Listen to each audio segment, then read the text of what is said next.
And hello, everybody. This is your old pal, Ungrateful. Been a busy day. Put in a new refrigerator. Had Mahjong luncheon today. Somebody been nice and bought food from the Filipino bodega down the street. We had paella. I just showed you in the recent short. Like I said, a lot of people don't understand when I'm talking about helping out my Filipino friends. Now, if you watch a lot of YouTube travel channels that travel through the Philippines and Thailand and Southeast Asia, we have a rating system. All right.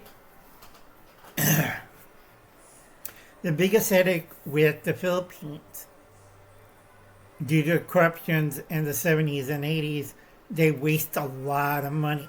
Money they could have done like Thailand and improved. Biggest thing is, number one, it feels dangerous.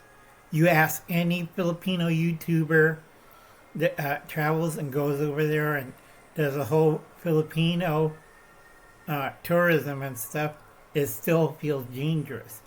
Now, a lot of old timers know what I'm talking about.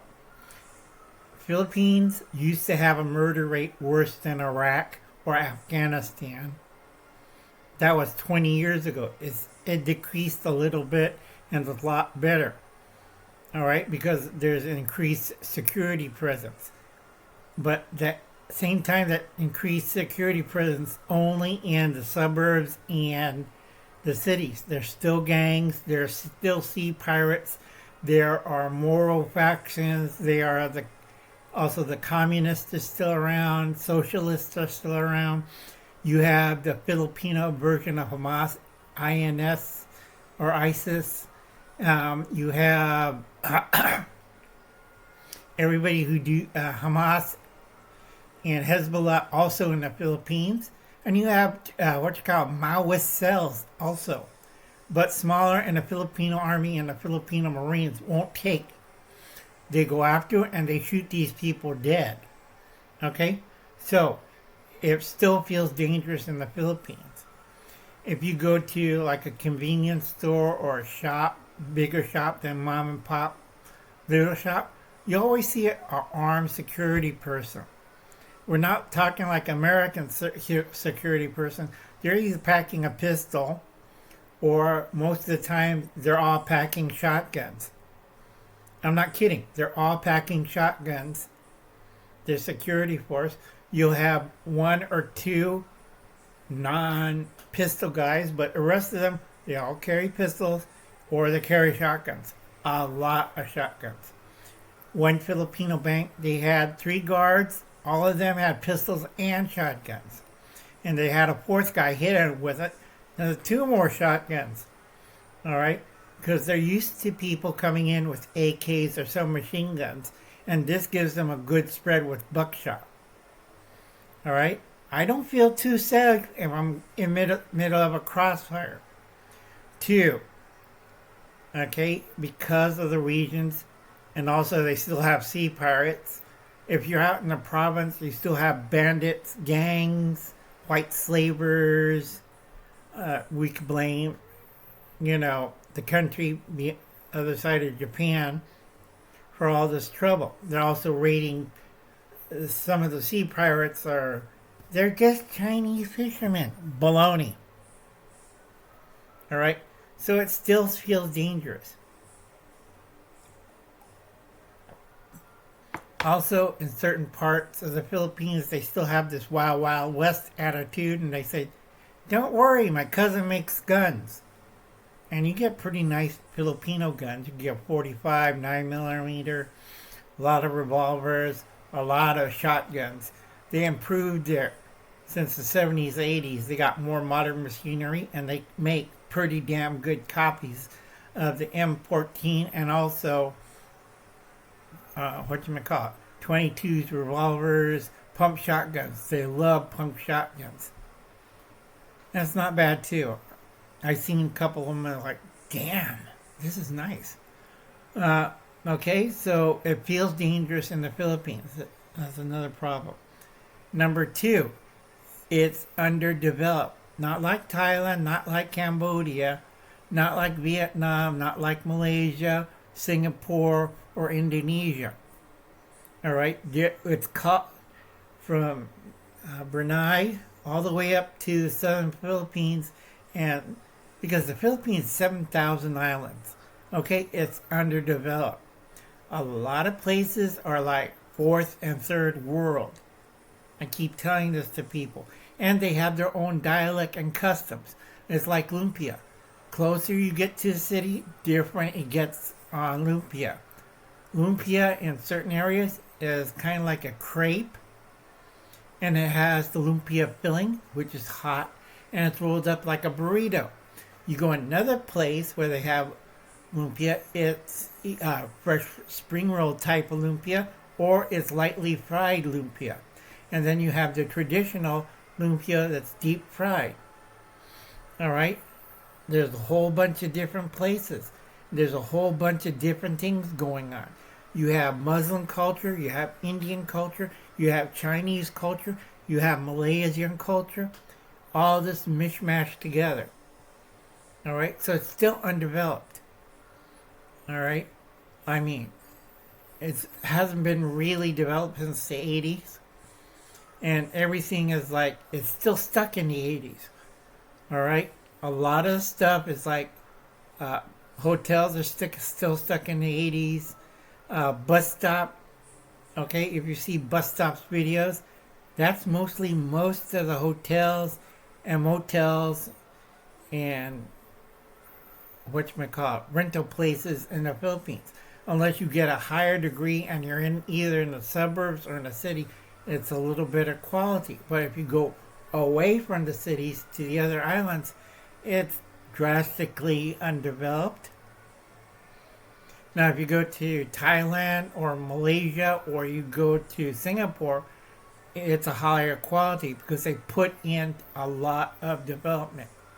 So you don't have the 70s and 80s looking rooms like bus stops. And it looks better. All right? How can I say the best thing? One of my friends who travels all the time in the Philippines, it's a little kind of run down when you get away from certain parts of Manila and the suburbs. Okay? It's underdeveloped. Some areas is like you go out to Kentucky and we're eating raccoon. Same effect in the Philippines. Further you move away from modern development, worse it gets. Now, the Philippines had a chance to be like Vietnam and upgrade really fast, but it didn't. Because a lot of corruptions, a lot of socialism, business is bad. You know, you need to smack these people in the head. Business is good. Even the communists knows about this. Except for China, which is as like America. Okay, third big reason why everybody's going to Thailand, Singapore, Malaysia, Indonesia, Brunei, is the women. All right? Big problem with, like my friend says, 500 years in the Catholic Church, 100 years in Hollywood. Okay? That's the Spanish occupation. And then you have the American occupation. A lot of Marines and sailors and airmen retired to the Philippines. They know what I'm talking about. If you pick out a right Filipino, you're set for life. All right? But unfortunately, a lot of Filipino women are copying American women. That's bad. So why do I want to leave America to hook up with a Filipino with the same stupid awoke attitudes? If I want that, I would never leave America. All right? Except for the provinces, which is more Catholic or Muslim or whatever group you belong to. And they're more family oriented.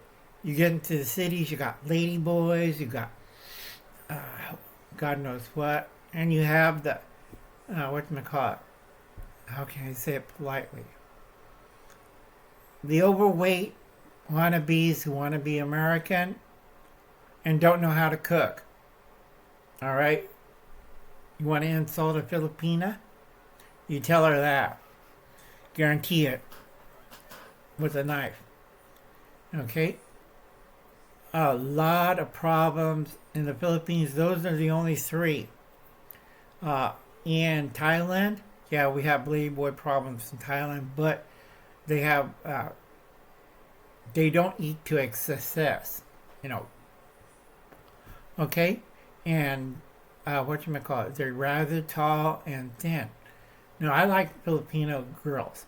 Okay? I like the dark skin, nice personality, the whole bit.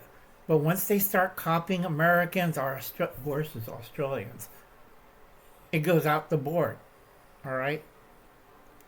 Doesn't matter if it's Muslim or Catholic. It's just, okay, I'm leaving. Bye. All right? But like I said, those are the big three that disadvantage the Philippines. All right? You have to increase your development in the Philippines. First thing is making it more safe. You got to stop the feuds. You got to stop the gangs. You got to stop the crime. That means better education. Better education, more money comes in. Means more development. That means, you know, less people are going to Thailand because they're going to the Philippines. Or less people are going to Vietnam because they're going to the Philippines. Now, I hope this helps my Filipino friends.